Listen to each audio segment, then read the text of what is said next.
दे देना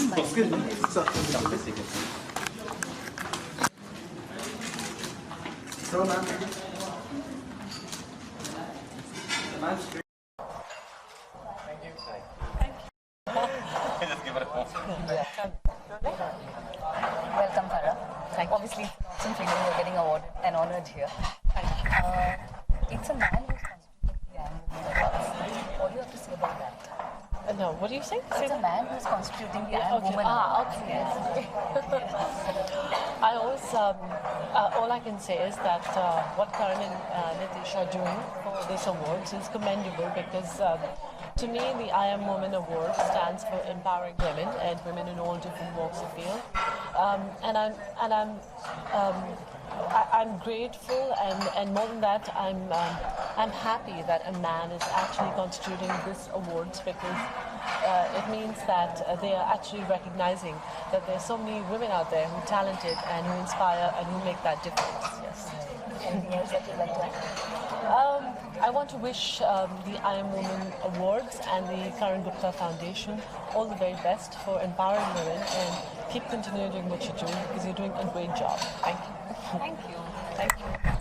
सबसे पहले तो जानना चाहेंगे कि आई एम वुमेन अवार्ड के मौके पर आप सभी यहाँ पे प्रेजेंट हैं। आप बताइए क्या फील करते हैं आज की शाम? मैं बहुत खुश हूँ कि मैं यहाँ हूँ।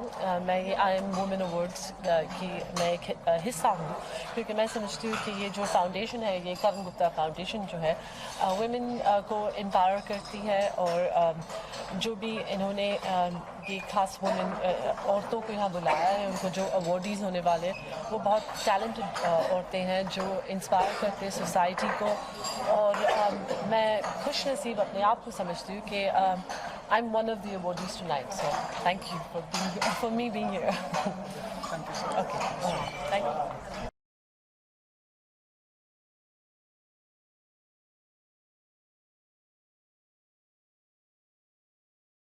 All of you, and many of you who are here with us as well in the audience, is an inspiration to so many youngsters out there today. And what they always want to know, from achievers like yourself is really where to begin and a little bit of an insight from your stories. What was the driving... Good evening, everyone. It's wonderful to be here in front of all you esteemed people.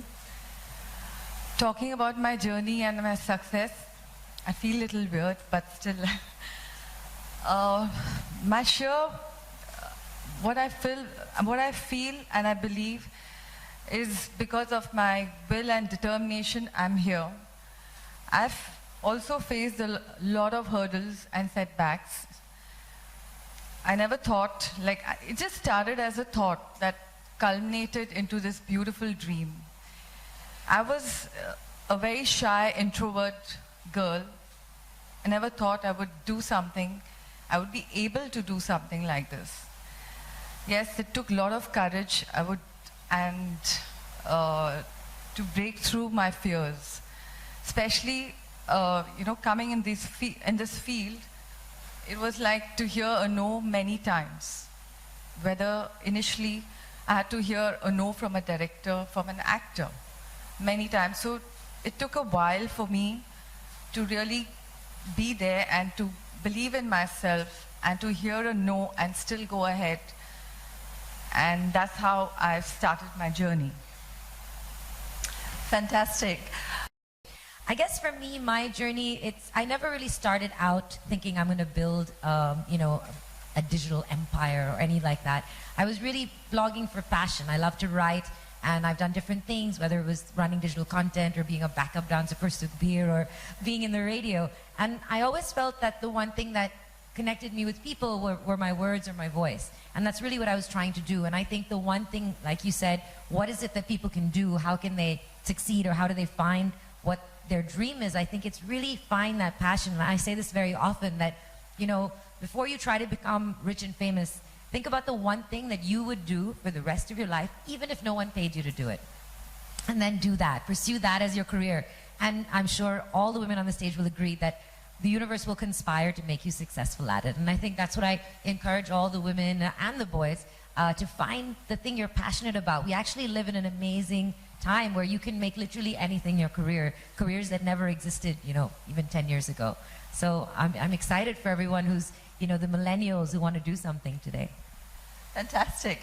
Let me come to you, Shaheen, and understand, because you're also, you know, sort of started off in a very difficult space. I'm assuming. But tell us a little bit about your journey, and were a little different from, let's say, somebody who was striving in the corporate world or in the world of fashion or movies, for example. So give us your perspective. Sure. It's such a good question. Like, what would you share with somebody else? I think being able to hold the truth and the hope. So the truth is that I'm getting an award today, and the truth is that I'm educating through Teach for India, where I work 42,000 kids today. The truth is also that there are 320 million kids in India, most of whom don't get an excellent education. So I think being able to hold both of those, and then there's the hope, and I feel incredibly blessed to do the work that I do, since it's all about women today. A quick story. One of my students, Priyanka, lived in a slum community in Pune. Her father's in jail for life. He escaped. He married 4 other women. He had 7 other children. She grew up with tremendous instability, and that girl just wanted to do something with her life. And so she came into Teach for India. She got into the United World College in Italy. She graduates from there this year. She's just got a full scholarship into Franklin Marshall in the US. That's not the incredible part of the story. The hope is that she, last year in her summer holidays, brought 10 of her friends from Italy, they were from all over the world, to India to live in her home in the slum and do community work. So that idea of how do you find your potential, but how do you spread it? How is education about being our best, but how is it about making the world better? And I think just being obsessed with whatever you want to do, right? And I think that probably speaks for everyone on this panel. We're just sort of obsessed with what we do. That, I think, would be my advice. Yeah, that's so interesting, because it's a recurring... All these 3 wonderful women here. It's very important in life to have passion, creativity, and drive, and I think that's what actually happened to me, because I'm the kind of person that if I want to do something, I do 100% or I don't do it at all.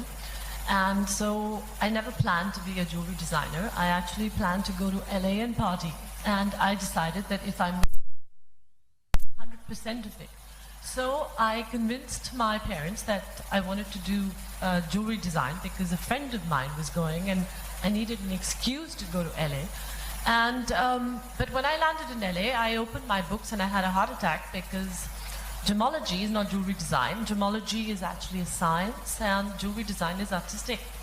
So here I was, way neck deep into work that was math, science, all the subjects I hated in school, and I was like, now what? But I broke those fears, and I actually said, okay, I'm now 100% going to study. So instead of becoming this party animal I hoped to be, I became the Indian nerd. And I put 100% of my work into my study. That paid off, because I topped my class, and I came back to India, and I had all this knowledge, and I was like, now what? And I started interning with various jewelers and various people, because my parents believed that they had given me an education as my legacy, and I need to build it on my own. It wasn't like, darling, let me fund you and let me open a store for you. So I had to work it all by myself. So I actually worked from ground level and built my life. It's been a long journey of 25 years. Up until 3 years ago, almost 4 years ago, I lost everything I started off with because I trusted too many people. And I was just a jewelry designer before that. I ended up being in court for 6 months in a litigation with someone who took me to court to prevent me from using my own brand name, because he was a partner in my company. So I restarted my life. Those 6 months in court were the best lessons I learned, and I decided that now I need to relearn what I had learned. So from just a jewelry designer, I became a businesswoman, and I became a lawyer and a banker and an accountant and everything that I never was. So I thank the guy who took me to court, and I think that you learn the best from failure. And I have learned so much from failure that now the only way is up. And after I split with him, I opened my own manufacturing company, and I actually started working with Tanish, one of India's largest retail chain. And that wouldn't have happened to me if I hadn't split with my partners. So all good things happen from bad things, and that's what's common between all of us is we're all passionate about what we do. And I don't love to design, I live to design. So I think it's my passion that's brought me here, and what I actually share with people. Thank you. For me, my parents have been my greatest support. Because my parents always encouraged us to empower women and to break the mindset. You need the backing of your parents right from a young age. And unlike most mothers, my mother never said, oh, you're my princess, and you know, you have to grow up and look beautiful, and you have to dress like this, and you have to marry this person and this. You know, because women are brought up all the time by their mothers, teaching them to look beautiful and only marry rich men and make their lives. And my mother always said to me, never think you're the most beautiful woman in the world, because there are 100 million women better looking than you. And she used to say to me, I want you to work, and I want you to support yourself and make something out of your life. And so thank you, Mom, for that support. She's here right now. She's my superstar. She's my woman of substance. And I think that's what changed the role for my sisters, whether it's my sister Simone, or my sister Suzanne, or myself. We're all working women, and I think our example was my mother who used to work. So we weren't brought up to think that we were going to sort of drop dead and we should look for Prince Charming. We were brought up to be humanitarian, have kindness, compassionate, be sensitive to charity, help people. And I think that's what's important as women. So my mother was a great support system to me on that front. My dad taught me to be fearless, to speak my mind, to speak the truth, no matter if the world is against you. Stand up, do not bow down. And I think that's what actually gets me into these controversies on Twitter sometimes and social media, because I actually speak my heart and I actually say what it is. I'm not trying to powder someone up or live up to someone's just because the world thinks that they're God, that I need to be subservient to them. So I speak my mind. So thank you to my dad and my mom for giving me that. And I am who I am because, and I think every woman is, we have the confidence only to be who we are because of our upbringing. So that's there. Thank you. Today to go out there and be a lot more confident in achieving their dreams. As I said before, it takes a lot of courage. So it is. And it takes a lot of courage to be where I am today.